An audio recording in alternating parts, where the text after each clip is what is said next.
네, 오늘 새롭게 여러분들 순배치를 받으셨을 거예요. 네. 아직 링크는 콜링하지 않았습니다. 링크로 콜링 받을 수 있으니까 여러분들 마음의 긴장을 놓치지 말고 계시면 좋을 것 같고요. 오늘 새로운 순모임 가운데 많은 은혜가 있기를 예수님의 이름으로 축복합니다. 네, 우리 옆 사람에게 이렇게 인사할까요? 다음 한 텀에도 잘해봅시다. 이렇게 인사해보면 좋을 것 같습니다. 네, 다음 한 텀에 잘해봅시다. 네, 새로운 만남이 기대되는 주일입니다. 여러분들 그것보다 더 기쁜 소식, 여러분들의 중간고사가 거의 대부분 다 끝났어요. 그쵸? 아직까지 중간고사 보고 계신 분 계신가요? 와, 네, 있어요. 네, 우리 한 명이지만 남은 2명, 네, 3명 수고하라고 박수 한번 쳐주면 좋을 것 같아요. 네,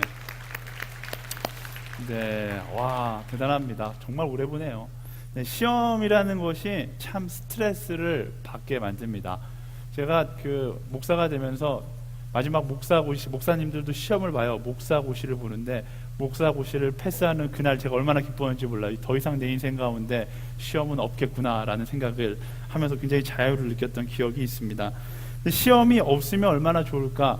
대학생들, 공부하는 사람들은 다 한 번쯤 생각해 볼 거예요. 시험만 없어도 대학교에서 공부할 맛 날 텐데 라고 생각하지만 막상 시험이 없으면 많은 사람들이 공부하지 않을 겁니다.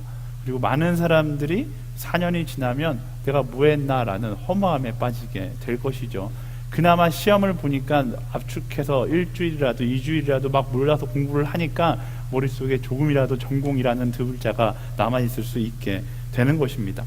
시험은 우리를 너무나 힘들게 하지만 실제로는 많은 유익을 가져옵니다. 유익을 가져오니까 이 시대의 시험이라는 게 계속해서 존재하겠죠.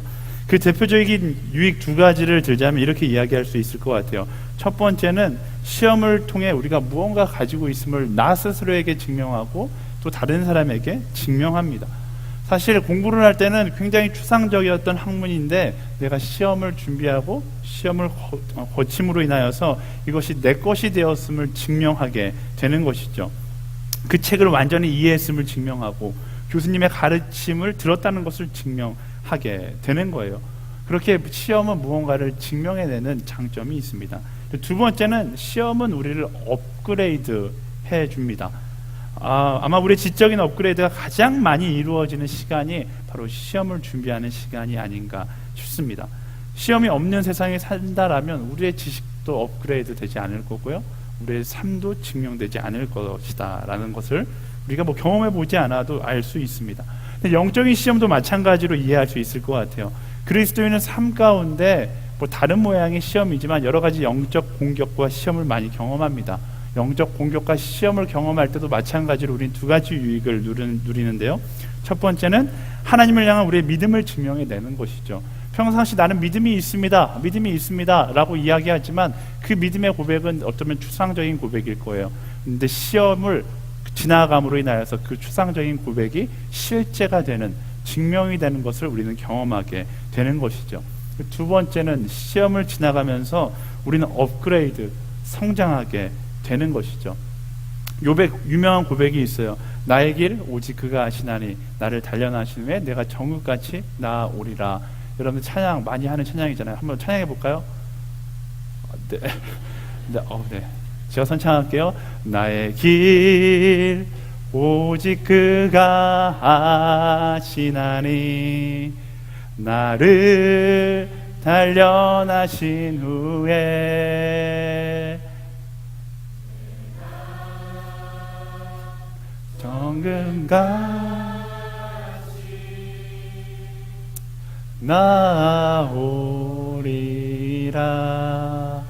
네, 고난 가운데 시험 가운데 있는 사람들에게 가장 많이 불리는 찬양이 아닌가 싶습니다.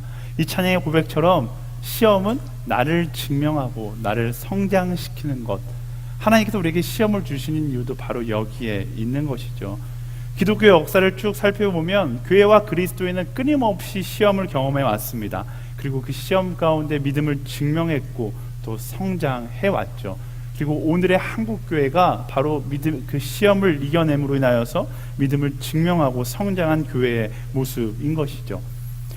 베드로 사도가 살던 시대도 마찬가지였습니다. 로마의 압제 가운데 많은 시험과 고난을 경험했습니다. 확실한 것은 적어도 지금보다는 훨씬 더 큰 시험과 큰 압제가 있었다라는 것이죠. 수많은 그리스도인들이 정말로 죽고 싶을 만큼 힘들었을 거예요. 억울했을 겁니다. 로마의 대화재가 일어났을 때, 여러분은 역사를 조금이라도 공부하는 사람들 알겠지만 네로 왕 때 역사에 로마의 큰 화재가 일어났을 때 이 화재의 주범을 찾지 못하여서 그리스도인들이 이 화재를 냈다라고 그들에게 막 누명을 씌워서 그들을 탄압하고 어렵게 하고 수많은 사람들을 죽였던 그런 역사가 있습니다. 그럼에도 불구하고 그리스도인들 교회는 무너지지 않고 그 시험을 이겨냈죠. 그래서 그들은 시험을 통해 믿음을 증명했고 업그레이드를 경험하게 되었던 것입니다. 어떻게 그들이 이겨낼 수 있었는가? 여러 가지 이유가 있겠지만 그중 한 가지 이유는 그들에게 시험을 이길 수 있는 족보가 있었어요. 그 족보가 우리가 함께 묵상하고 있는 베드로 전서입니다. 베드로 사도가 알고 있었어요. 이스라엘 민족들이 그리스도인들이 얼마나 많은 탄압을 받게 될지, 얼마나 많은 시험에 들게 될지 알고 있어서 미리 그들에게 이 편지를 써서 이 시험을 어떻게 이겨나가야 하는지를 알려주는 것, 이게 바로 베드로 전서의 내용인 것입니다. 그래서 우리는 이 베드로 전서, 베드로가 쓴 영적 시험의 족보를 가지고 있는 또 하나의 사람이 된 것이죠. 베드로 사도는요, 이런 고난을 경험하게 될 것을 알고 있었고 그 고난을 어떻게 이기는지에 대해서 아주 자세하게 이 베드로전서에서 기록하고 있고, 지난 3주, 4주 동안 우리는 베드로전서를 통해서 고난을 이기는 방법에 대해서 계속해서 나누었습니다. 오늘도 그 방법에 대해서 이야기하고 있는데 어떤 내용이 있는지 함께 나누어 보면 좋을 것 같아요. 12절 말씀 함께 읽어보겠습니다. 12절 말씀 시작. 사람들이여, 일이 여러분에게 일어난 것처럼 여기지 말고, 베드로 사도는요, 사랑하는 사람들, 바로 그리스도인들을 향해서 이야기합니다. 뭐라고 이야기하냐면요, 여러분이 하나님을 사랑하는 사람들이지만, 여러분들이 하나님을 사랑하는 사람들이고 또 하나님이 사랑하는 사람들이지만 여러분들 향해 시험은 찾아올 것이다 라고 이야기해요. 시험이 찾아오겠지만 그것을 이상한 일로 여기지 말라라고 이야기합니다. 이상하죠? 시험은 하나님이 사랑해도 찾아온다라고 이야기해요. 시험은 내가 의의 길을 걸어간다 할지라도 찾아온다고 이야기합니다. 아니, 더 확장하자면 내가 하나님을 사랑하면 사랑할수록 더 많은 시험이 찾아오고 의의 길을 걸어가면 걸어갈수록 더 험난한 고난이 찾아온다라고 베드로 사도는 이야기하고 있는 거예요. 시험이 찾아오는 것은 당연한 것인데 더 나아가서 베드로 사도는 뭐라고 이야기하냐면 그 시험을 이상하게 여기지 말라라고 이야기합니다. 뭐라는 거예요? 그 시험은 당연한 것이다 라고 여기면서 그리스도인에게 살아가라라고 이야기하고 있는 것이죠. 사람들은요, 시험을 결과라고 생각하는 경우가 많습니다. 시험이라고 표현하기가 좀 어려운데 고난을 결과라고 생각하는 경우가 있어요. 그래서 시험이 찾아오고 고난이 찾아오면 사람들이 그것을 결과로 받아들이고 이런 고백을 해요. 왜 내게 이런 고난을 주십니까? 하나님, 나는 끝났어요. 이렇게 생각하는 사람들이 있습니다. 하지만 그렇지 않아요. 잘못된 거예요. 고난을 잘못 바라보고 있는 것이죠. 시험은 결과가 아니라 시험은 어디까지나 과정인 거예요. 잘 들어야 돼요. 시험은 결과가 아니라 어디까지나 과정인 거예요.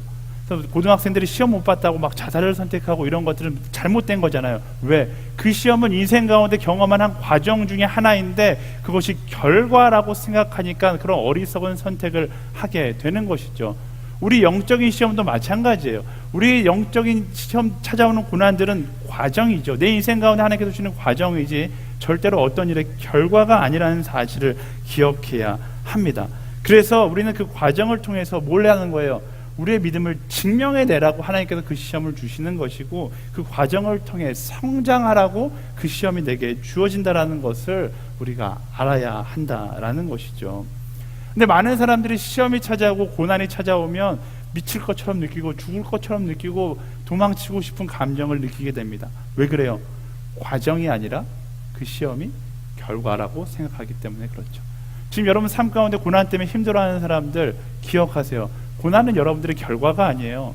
고난은 여러분들이 지나가야 할 과정이다라는 사실을 기억해야 합니다. 시험은 결과가 아니에요. 시험은 어디까지나 과정입니다. 과정 가운데 우리는 우리의 믿음을 증명해내고 그리고 성장할 수 있어야 하고 어떻게 보면 당연히 우리가 경험해야 될 순간인 것이죠. 그래서 여러분들 인생 가운데 찾아오는 고난이나 시험을 이상하게 여기지 마십시오. 하나님께서 원하시는 길을 걸어간다 해도 시험은 100% 찾아올 겁니다. 아니, 더 찾아올 거예요. 잘해보겠다는 선한 마음을 가지고 사랑의 마음을 가지고 살아가도 시험은 찾아옵니다. 찾아올 수밖에 없는 거예요. 사람들은 시험 앞에서 이렇게 이야기해요. 나는 정말 잘해보려고 했는데 왜 내게 어려운 일이 생길까?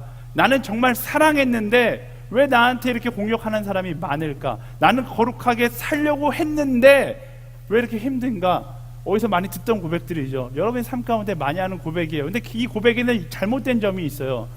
지금 현실을 자꾸만 과거에 비유해서 과거를 이어서 생각하는 거예요. 내가 과거에 정말 잘해보려고 했는데 왜 내게 이런 어려운 일이 생길까? 아니에요. 잘해보려고 하기 때문에 이 어려운 일이 생기는 거예요. 나는 정말 사랑했는데 왜 이렇게 공격하는 사람이 많을까? 내가 정말로 사랑하기 때문에 나를 공격하는 사람들이 많아지는 거예요. 나는 거룩하게 살려고 했는데 거룩하게 살려고 하기 때문에 내가 이렇게 힘든 오늘 하루를 보내게 되는 것이죠.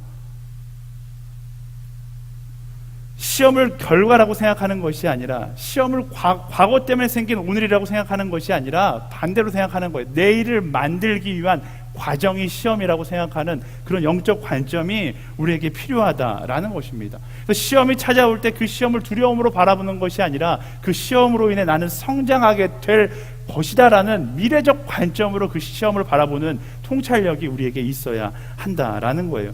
시험은 누구에게나 찾아옵니다. 이야기했듯이 하나님을 사랑하는 사람에게는 시험은 더 많이 찾아와요. 왜? 그 사랑을 증명하고 그 사랑을 키워나가야 하기 때문에 그런 거예요.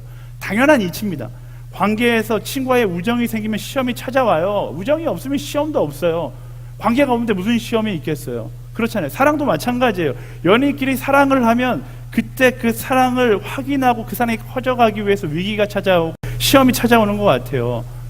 그러니까 그렇게 사랑을 해야지. 자꾸만 내가 다른 남자 입장에서 보면 다른 여자를 자꾸만 바라보면 안 돼! 이런 시험이 찾아오는 거지.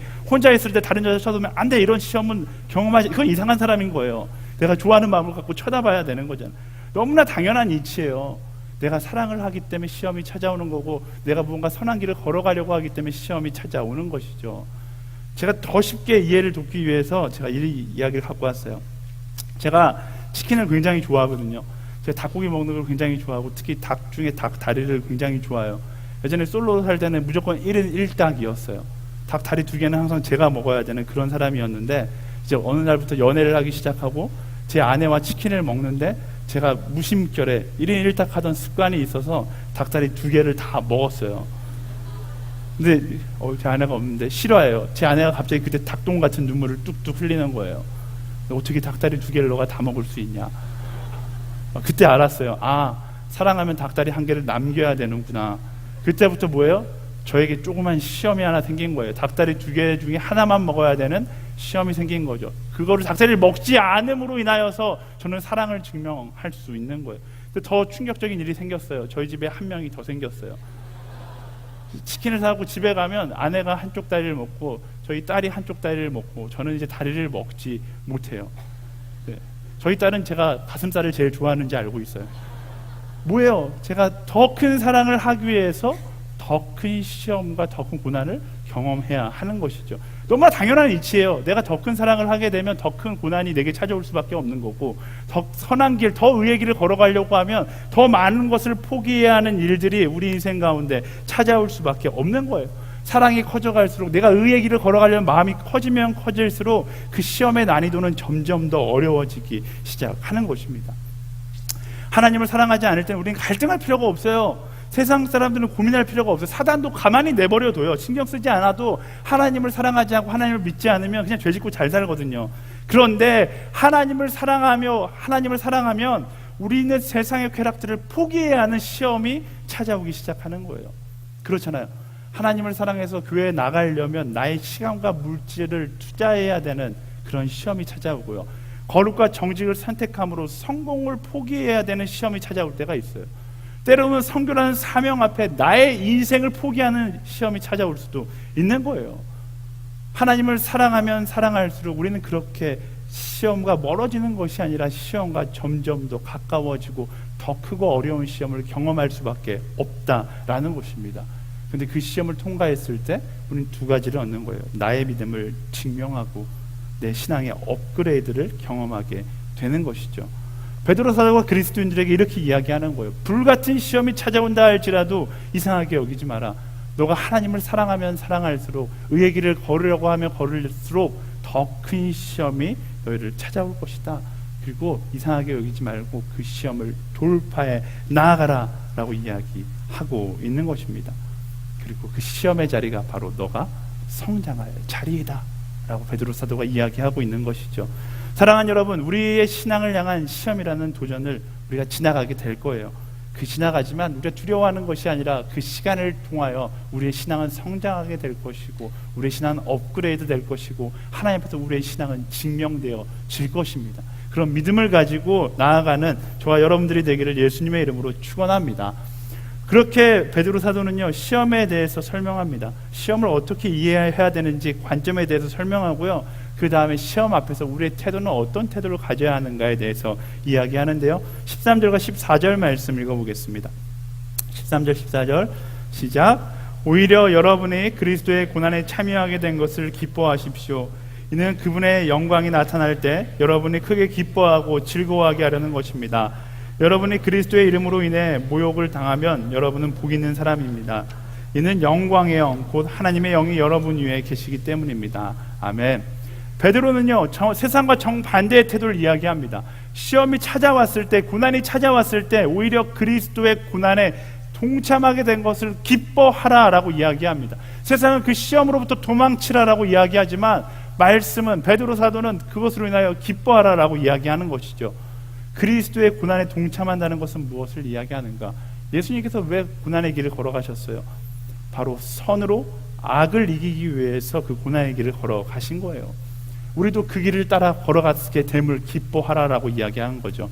악으로 가득 찬 시대 가운데 선으로 악을 이기며 걸어가는 길, 그 길이 쉽지 않다라면 그것이 바로 예수 그리스도가 걸었던 길이고, 우리가 그 길을 함께 걸어가는 것이기에 그것을 영광으로 여기며 기뻐하며 즐거워하라라고 베드로 사도는 이야기하고 있는 거예요. 그렇게 우리는요, 예수 그리스도와 함께 선으로 악을 이기며 나아가는 사람입니다. 그 길을 걸어갈 때 악은 최후의 발악을 하게 되는 거예요. 그것이 시험이 되고 고난이 되어서 우리 삶 가운데 오는 것이죠. 시험과 고난은요, 악이 좀 쉽게 이해하자면 사단이 마지막 발악을 하는 거예요. 우리가 옳은 길을 걸어가는 것을 견디지 못하는 사단이 마지막 최후의 발악을 하는 것이 바로 시험이고 고난인 것이죠. 우리는 그것을 두려워하는 것이 아니라 오히려 그것을 보면서 이제 하나님의 승리가 곧 찾아오겠구나라는 기대감을 가지고 나아갈 수 있어야 하는 거예요. 성령의 사람은 그런 세상의 공격과 세상의 시험을 바라볼 때에 두려움으로 바라보는 것이 아니라 사단의 마지막 몸부림으로 바라볼 수 있어야 하는 것입니다. 세상 사람들은 두려움이 찾아올 때, 고난이 찾아올 때 멈춰서지만, 성령의 사람은 그 시험 앞에 하나님의 계획된 승리를 기대하며 뭐라고 이야기해요? 기뻐하며 감사하며 즐거워하며 나아갈 수 있게 된다라고 이야기하고 있는 것입니다. 사랑하는 여러분, 시험 앞에서 두려워할 필요가 없습니다. 진짜 두려워해야 될 것은 우리가 아니라, 매번 이야기하지만 사단이 두려워해야 하는 거예요. 내 인생 가운데 고난이 찾아오고 있다는 건 지금 사단이 우리를 두려워하고 있다는 거예요. 내 인생 가운데 시험이 찾아오고 있다는 것은 나와 하나님과 동행하여 어쩌면 너무나 강력한 군대를 만들게 될 것을 사단이 두려워하고 있다는 증거이다라는 것입니다. 그러면 어떻게 해야 돼요? 그 사단의 두려워하는 모습을 보고 우린 더 굳건히 하나님과 하나가 되어서 강한 군대를 만들어 나아갈 수 있는 사람이 되어야 하는 거예요. 두려워하는 것이 아니라 나를 통해 이루실 하나님의 일들을 기대하면서 나아가면 되는 겁니다. 그래서요, 선으로 악을 이기며 걷는 사람들, 시험이 찾아올 때 어떤 선택을 해야 합니까? 너무나 명확합니다. 누가복음 4장에서 예수님께서 사단에게 시험을 받으실 때 그 기준을 알려주셨어요. 어떻게 하셨어요? 예수님은 돌을 빵으로 바꿔보라는 사단의 유혹에 반대하시면서, 나를 경배하며 모든 것을 주겠다는 사단의 달콤한 제안에도, 성전에서 뛰어내려 보라는 사단의 시험에도 전혀 응하지 않으셨어요. 오히려 그 반대를 선택하셨죠. 사단의 시험 앞에서, 사단의 고난 앞에서 우리가 어떤 선택을 하면 되는가? 아주 간단해요. 사단이 원하는 반대의 선택을 하면 되는 거예요.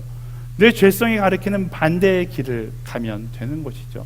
어쩌면 내 욕심이 가리키고 있는 곳이 아니라 하나님의 마음이 있는 곳을 선택하면 되는 거예요.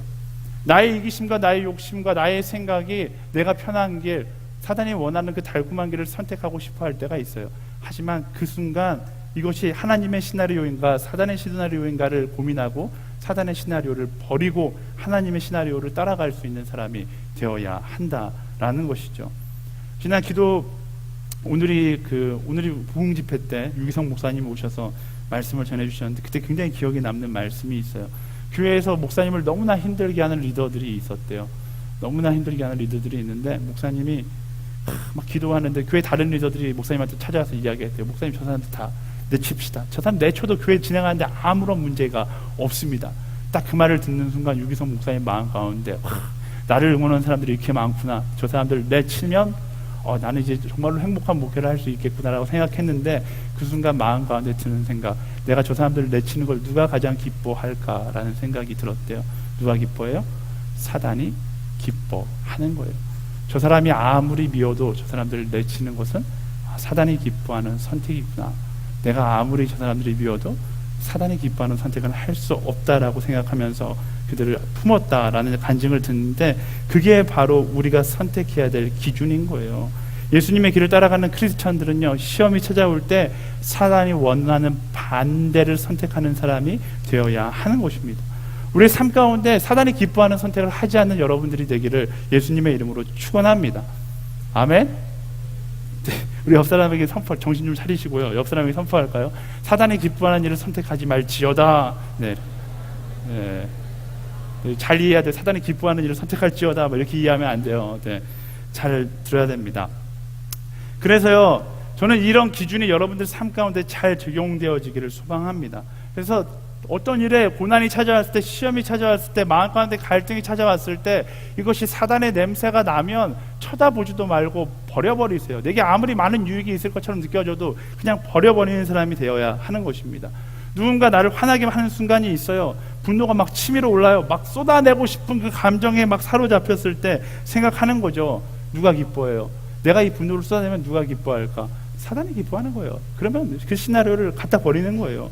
친한 친구에게 막 질투가 나요. 질투가 나면 보통 사람들의 반응은 뭐예요? 그 사람을 깎아내리고 싶은 마음이 막 생기거든요. 친구를 비하하고 싶어요. 누군가에게 가서 뒷담화라도 해야지 내 가슴이 시원해질 것 같은 그런 마음이 드는 순간 생각하는 거예요. 내가 저 친구의 뒷담화를 막 하면 누가 기뻐할까? 하나님께서 기뻐할까? 아니요, 사단이 기뻐하는 거예요. 그러면 사단이 짜놓은 질투의 시나리오를 과감하게 버려버릴 수 있어야 하는 것이죠. 성적으로 유혹이 찾아와요. 내 욕망이 막 꿈틀거려요. 하지만 그 순간 한 번만 기도해 보는 거예요. 기도하는 순간 뭐가 보여요? 내 욕망 뒤에 숨어서 미소 짓고 있는 사단이 보이는 거예요. 그 사단의 흔적이 보일 때 우리는 뭐 하는 거예요? 끊어내야 되는 거예요. 조금도 고민할 필요가 없어요. 그런 사단이 미소 짓고 있는 일들에 대해서 고민하지 마세요. 여러분 인생의 부정의 감정들에 대해서 고민하지 마세요. 끊어내세요. 쳐다보지도 말고 그것과 타협하려고 손을 내밀지도 않는 거예요. 그냥 버려버리면 되는 거예요. 사단의 시나리오를 던지기까지 두려울 수도 있어요. 이걸 던지면 내 인생 어떻게 비춰질까? 내 인생 망하지 않을까 생각이 들 수 있어요. 하지만 저는 확신하는데요, 그 사단의 시나리오를 구겨서 집어 던지는 그 순간에 어떤 일이 일어나냐면 여러분 인생 가운데 평생 경험해 볼 수 없는, 비교할 수 없는 자유가 선포되는 거예요. 그게 예수님이 이야기하는 진리가 너희를 자유케 하리라. 내 인생이 왜 자유롭지 않냐면요, 내가 아무리 자유롭게 살려고 해도 왜 자유롭게 되지 않냐면요, 사단이 내 인생을 지배하고 있기 때문에 그래요. 내 안에 진리가 없으니까 사단이 그 자리에 들어와서 나를 조종하고 있으니까 그런 거죠. 그 사단의 마음들을 내 마음 가운데서 제거할 때 그때 말씀이 이야기하는 진리가 너희를 자유케 하리라, 이 말씀이 나의 삶이 되는 거예요. 여러분 정도 나이 먹으면 다 알잖아요. 분노의 감정, 질투의 감정, 성적 유혹, 물질의 유혹, 죄의 유혹, 다 사단의 시나리오를 따라서 한 번쯤은 살아가 보고서 후회했잖아요. 아니에요? 평생 거룩한 인생 살았나 봐요. 네. 어쨌든 이 나이 먹었으면 다 그런 인생, 이 선택을 하면 너무 좋을 것 같아서 그 선택을 했는데 그 선택이 왜 찾아오는 허망함 다 경험해 봤잖아요. 근데 다 마음까지 또 있는 거, 이번만큼은 다를 거야 라고 생각하는 그 미련 하나 때문에 사단에게 나의 마음을 빼앗기고 나의 인생을 빼앗기는, 아니에요. 하나님께서 기뻐하시지 않아요. 분노의 감정, 질투의 감정, 성적 유혹, 물질의 유혹, 죄의 유혹, 죄의 모습이 내 삶 가운데 다가올 때 조금의 타협의 공간도 내어주지 말고 그것을 갖다 버리는, 그 사단의 시나리오를 갖다 버리는, 아니 그 사단의 시나리오를 꿈꾸지도 않는 그런 정결한 인생, 정직한 인생이 여러분들이 되기를 예수님의 이름으로 축원합니다. 아멘. 옆 사람에게 선포하겠습니다. 사단의 시나리오를 갖다 버릴지어다. 아멘. 기억하세요. 시험 앞에서 미끼를 물기를 기도하면 안 되죠. 기대하고 있는 사단의 속임수에 넘어가지 않기를 바랍니다. 그래서 시험 앞에서 기뻐하십시오. 시험 앞에서 감사하라고 이야기하는 거예요. 왜? 예수 그리스도의 선으로 악을 이기는 그 마음을 가지고 걸어갈 수 있음을 기뻐하라라고 이야기하고 있는 거예요. 여러분들 시험이 찾아올 때 그 시험을 두려워할 때 사단은 기뻐할 거예요. 그런데 반대로 그 시험이 찾아올 때 선으로 악을 이기고자 하는 마음, 예수 그리스도의 그 진리를 붙잡고 말씀을 붙잡고 공의와 정의의 길을 걸어가는 그 순간 당황하는 사단을 발견하게 되는 거예요. 저는 허브대학교의 모든 지체가 사단을 흡족하게 만드는 사람이 아니라 사단을 당황하게 만드는 사람들이 되기를 예수님의 이름으로 축원합니다. 어떤 시험 앞에서도 어떤 고난 앞에서도 사단의 손을 잡는 것이 아니라 예수 그리스도의 십자가를 묵상하며 예수님께서 그 길을 걸어가셨어요. 어떤 유혹이 있다 할지라도 어떤 어려움이 있다 할지라도 선으로 악을 이기는 그 길을 걸어가셨던 것처럼 우리 그리스도인 예수 그리스도를 따르는 사람들 선으로 악을 이기는 그런 인생을 살아가게 되기를 예수님의 이름으로 축원합니다. 우리 옆 사람에게 선포하겠습니다. 선으로 악을 이길지어다. 아멘. 그렇게 시험을 지나가다 보면요, 우리는 어느새 믿음을 증명하고 또한 나의 성장한 믿음을 보게 되는 것입니다. 그리고 성장하면 성장할수록 무엇을 보게 되냐면요, 바로 우리의 모습 가운데 예수님의 모습을 보게 되는 것이죠. 그것을 바로 하나님께 영광을 돌린다라고 이야기하는 거예요. 하나님께 영광을 돌린다라는 게 굉장히 추상적인 표현처럼 느껴지지만 아주 명쾌하게 해석할 수 있어요. 예수님을 닮아가는 삶 그 자체가 하나님께 영광을 돌리는 거예요. 선으로 악을 이기는 그 삶 자체가 하나님께 영광을 돌리는 것이다 라는 사실을 기억하십시오. 15절과 16절 말씀 읽어보겠습니다. 15절과 16절 말씀 시작. 여러분 가운데 누구라도 살인하는 사람이나 도둑질하는 사람이나 범죄하는 사람이나 다른 사람의 일에 참견하는 사람으로 인해 고난을 받지 않도록 하십시오. 그러나 여러분이 그리스도의 사람으로 만다고 부끄러워하지 말고 도리어 그 이름으로 하나님께 영광을 돌리십시오. 아멘. 시험 가운데 기뻐하고 감사함으로 나아가는 사람에게 고난이 오히려 자랑이 되고 하나님께 영광이 된다라고 이야기하고 있어요. 이야기했듯이 하나님께 영광을 돌린다는 것은 어려운 것이거나 추상적인 게 아니에요. 바로 그 예수 그리스도의 길, 선으로 악을 이기는 길을 걸어가는 것에 동참하는 것, 바로 내 삶으로 하나님께 영광을 돌리는 것이다 라고 이야기하고 있는 거예요. 진리를 진리로 여기고 진리를 따라 승리하는 삶, 말씀을 따라 승리하는 삶 그 자체가, 여러분의 삶 그 자체가 하나님께 영광이 되는 것이다 라고 말씀을 이야기하고 있는 거예요. 그래서 베드로 사도는요, 살인이나 도둑질, 범죄, 다른 사람 일에 참견하는 부끄러운 선택을 하지 말라라고 이야기해요. 왜? 그 죄된 선택을 하고서 내게 찾아오는 고난은요, 그건 지금 우리가 말씀 가운데서 이야기하는 고난이 아니라 부끄러운 고난이기 때문에 그래요. 그런 부끄러운 고난 때문에 어려워하는 인생이 아니라 선으로 악을 이기는 사람들에게 찾아오는 그 영광의 고난을 자랑하며 살아가라라고 이야기하는 것이죠. 쉽게 이야기하면 그런 거예요. 막 이렇게 전과범위의 죄로 인하여서 전자발찌를 차게 되었어요. 그럼 굉장히 부끄러워요. 그것을 내게 주신 십자가야라고 생각하는 사람은 진짜 어리석은 사람이죠.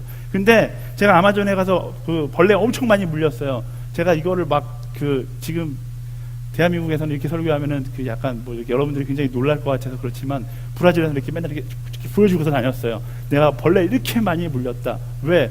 예수 그리스도의 사랑을 아마존 땅에 전하기 위해서 이 땅에 왔다가 이렇게 많은 벌레를 물렸다라고 막 자랑하고 다녔어요. 제가 자랑할 수 있는 건 뭐예요? 그 고난이 하나님의 영광을 위하여 얻은 내가 상처이기 때문에 그래요. 말씀이 이야기하고 있는 게 그거예요. 세상의 쾌락을 쫓아 얻는 고난을 자랑하는 인생이 되지 말고 하나님 나라의 영광을 위하여 예수 그리스도의 선으로 악을 이기는 인생을 살아가면서 얻는 상처, 그것을 오히려 영광으로 여기고 자랑으로 여기며 살아갈 수 있는 사람이 되라라고 이야기하고 있는 것입니다. 마지막 하나님 나라에 들어갈 때는요, 저는 확신해요. 그 고난의 상처들을 자랑하며 들어가게 될 거예요.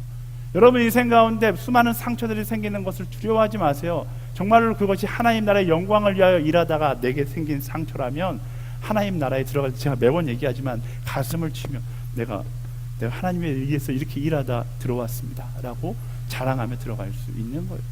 허브대학교 모든 지체들이 하나님 앞에서 이렇게 가슴을 치며 보셨죠? 라고 들어올 수 있는 그 마지막 날을 기대하며 나아갑니다. 그날을 기대하며 선으로 악을 싸워 나아가는 하나님의 군사로 저와 여러분들 모두 한 사람 한 사람 그렇게 살아가게 되기를 예수님의 이름으로 축원합니다. 의의 길을 걸어가며 생긴 고난이 만든 내 삶의 상처들을 부끄럽게 여기는 것이 아니라 그것을 자랑스럽게 여길 수 있는, 때로는 내가 의의 길을 걸어가다 왕따 당할 수도 있죠. 때로는 내가 의의 길을 걸어가다 승진하지 못할 수 있어요. 때로는 내가 의의 길을 걸어가다가 다른 사람보다, 내 친구들보다 좋지 않은 직장에 갈 수도 있고 좋지 않은 대학에 갈 수도 있어요. 하지만 그것이 의의 길을 걸어가다 생긴 일이라면 그것을 부끄러워하는 것이 아니라 그것을 자랑스럽게 여길 수 있는 사람이 되라. 우리 인생에 자랑할 것은 내가 얼마나 많은 업적을 이루었느냐가 아니라 내가 얼마나 예수 그리스도를 닮은 삶을 살아갔느냐가 내 인생의 유일한 자랑거리임을 기억하라라고 말씀이 이야기하고 있는 것입니다. 하나님 나라에 가서 여러분의 학벌을 자랑하겠어요? 여러분의 스펙을 자랑하겠어요? 아니요. 내가 얼마나 주를 따라 살아갔는지를 자랑하게 될 것을 기억하며 오늘 하루 삶, 여러분의 삶 가운데, 여러분의 인생 가운데 그것을 도전 삼아 살아가게 되기를 예수님의 이름으로 축원합니다. 마지막으로 19절 말씀 읽어보겠습니다. 시작. 그러므로 하나님의 뜻을 따라 고난을 받는 사람들은 계속 선한 일을 행하는 가운데 자기의 영혼을 신실하신 창조주께 맡기십시오. 아멘. 마지막 19절에서 가장 본질적이고 중요한 이야기를 하고 있습니다. 우리의 영혼을 하나님께 맡기고 우리는 하나님의 뜻을 따라 나아가라 라고 이야기하고 있어요. 뭐예요? 우리의 결론은 하나님이 갖고 있다라는 거예요. 우리의 결론은 세상이 갖고 있는 것이 아니라 하나님께서 갖고 있다라는 거예요. 나의 결론은 주님께 맡기고 우리는 과정에 최선을 다하며 집중하며 예수님처럼 의로 악을 이기는, 선으로 악을 이기는 인생을 살아가는 데 집중하라 라고 이야기하고 있는 것이죠. 때로는 악으로 누군가에게 악으로 갚고 싶은 순간이 찾아온다 할지라도 결과는 하나님께 맡기고 우리는 그 순간 뭐 하는 거예요? 하나님께서 내게 주신 사명을 따라 살아가라는 거예요. 제가 대학생들에게 자주 하는 이야기지만 내가 정말로 누구를 죽이고 싶은 마음이 있다 할지라도 죽이는 건 내가 하는 게 아니라 하나님께서 하시는 거예요. 우리는 죽이는 마음을 내려놓고 뭐 하는 거예요? 하나님께서 말씀하신 사랑을 선택할 수 있는 사람이 돼야 돼요. 때로는 비판하고 싶어요. 비난하고 싶어요. 하지만 모든 결정은 하나님께 맡기고 우리는 사랑의 마음을 먼저 품고 사랑으로 나아갈 수 있는 사람이 되어야 하는 것이죠. 만약 판단하고 비판하고 심판하는 것이 우리에게 주어진 숙제였다라면, 이 땅 가운데 있는 주어진 사람들에게 주어진 숙제였다라면 가장 많이 심판하실 분은 바로 예수님이셨을 거예요. 근데 예수님은 이 땅에 오셔서 판단하지 않고 무조건 용서하셨어요. 악을 선으로 갚고 자기에게 악한 일을 행하는 사람에게 사랑으로 갚으셨던 분이 바로 예수님이에요. 악을 선으로 갚을 수 있는 사람이 된다는 건 뭐예요? 예수님처럼 심판이 아니라 내게 어떤 악이 찾아온다 할지라도 그 악을 예수님의 마음으로 선으로 갚겠다, 비판하지 않겠다, 판단하지 않겠다. 오직 한 가지, 뭐예요? 내가 사랑으로 갚아가겠다라는 마음을 가지고 살아가는 사람입니다. Love wins, 사랑이 모든 것을 이긴다. 세상을 이기는 방법은 바로 그 사랑에 있어요. 저는 저와 여러분들이 그 사랑을 따라 하나님께서 기뻐하시는 선택을 하며 나아가는 사람들이 되기를 예수님의 이름으로 축원합니다. 말씀을 정리하겠습니다. 선으로 악을 이기는 그리스도인의 길에는 언제나 시험이 있기 마련입니다. 하지만 두려워하지는 마세요. 오히려 시험 앞에서 말씀을 기뻐하라고 이야기하고 시험 앞에서 감사하라고 이야기합니다. 왜냐하면 그 시험을 통해 우리는 믿음을 증명하게 될 것이며 성장하게 될 것이기 때문에 그래요. 시험으로 인하여 상처받을 수 있습니다. 예수 그리스도를 닮은 인생을 살면서 내 인생 가운데 수많은 상처가 생길 수 있어요. 하지만 그 상처로 인해 슬퍼하는 것이 아니라 기뻐하십시오. 그 상처는 하나님 나라에 들어갈 때 하나님 나라의 고개를 뻣뻣이 들고 자랑스럽게 들어가게 하는 하나님 나라 입구의 표가 될 것입니다. 하나님 앞에서 자랑할 수 있는 그 자랑의 표가 될 거예요. 상처받는 것을 두려워하는 것이 아니라 한 가지만 기억하는 것이죠.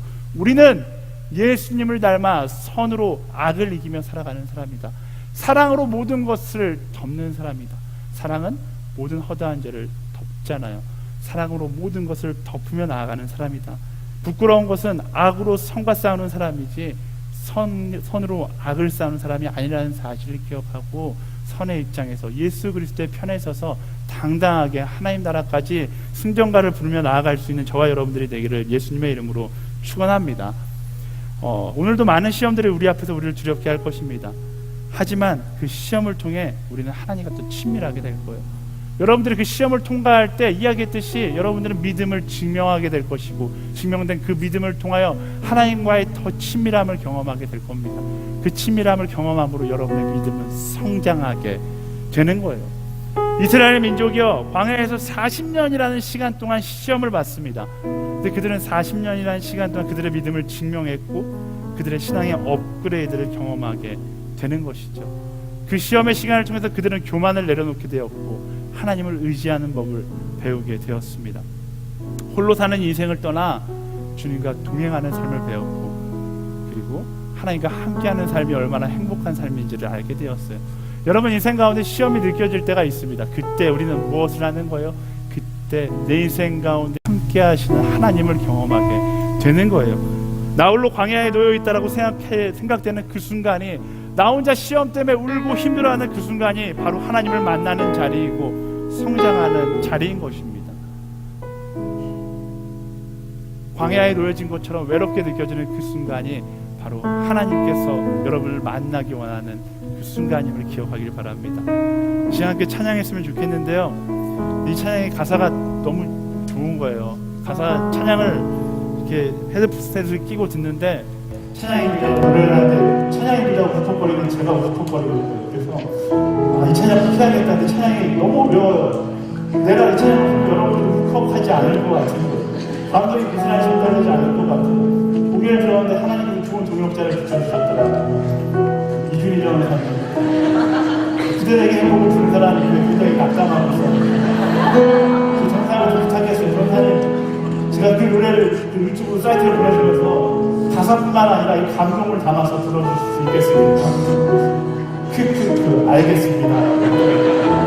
전사님께 전사님 찬양하고 함께 찬양할 때 정말로 하나님께서 광야 가운데 나를 만들어주시고 계십니다. 나를 만나주고 계십니다. 그 하나님을 우리 마음 가운데 경험하고 함께 노래하며 나갔으면 좋겠습니다.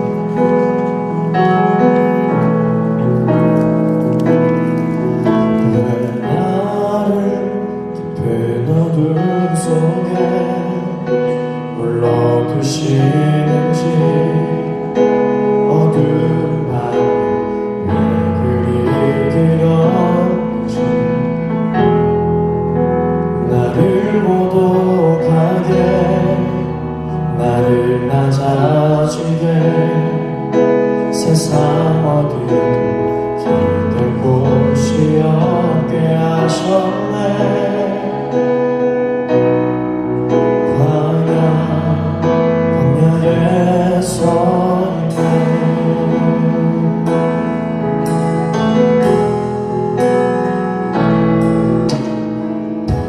주님만 내 도움이 되시고 주님만 내 빛이 되시는 주님만 내 친구 되시는 광야 주님 손 놓고는 단 하루도 살 수 없는 곳 광야에서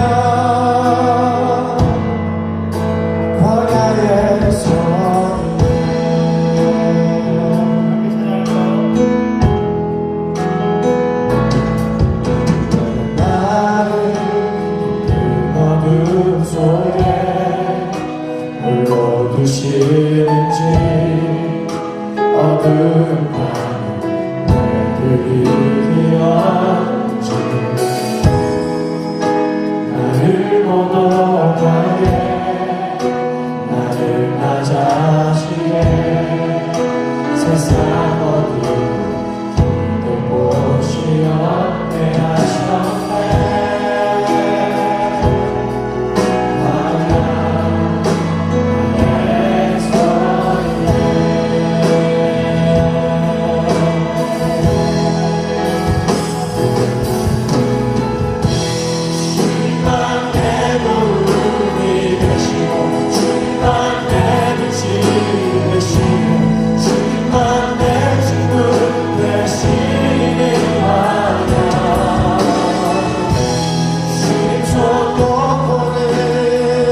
하나님 없이는 내가 살 수 없습니다. 어쩌면 나의 상황 가운데 절망이 느껴지는 것은 바로 하나님 없이 내가 살 수 없음을 이야기하고 있는 것이죠. 우리 하나님 앞에 그렇게 고백하며 나아갈 것 같아요. 하나님 주님 없이는 내가 살 수 없습니다. 주님 없으면 내가 살 수 없습니다. 주님 없이는 살 수 있다고 생각했던 나의 교만을 내려놓고 주님 앞에 나와 나의 연약함을 고백하며 나아가게 하여 주시옵소서. 그 시험 앞에서 아버지 걱정을 선택하는 것이 아니라 그 시험 앞에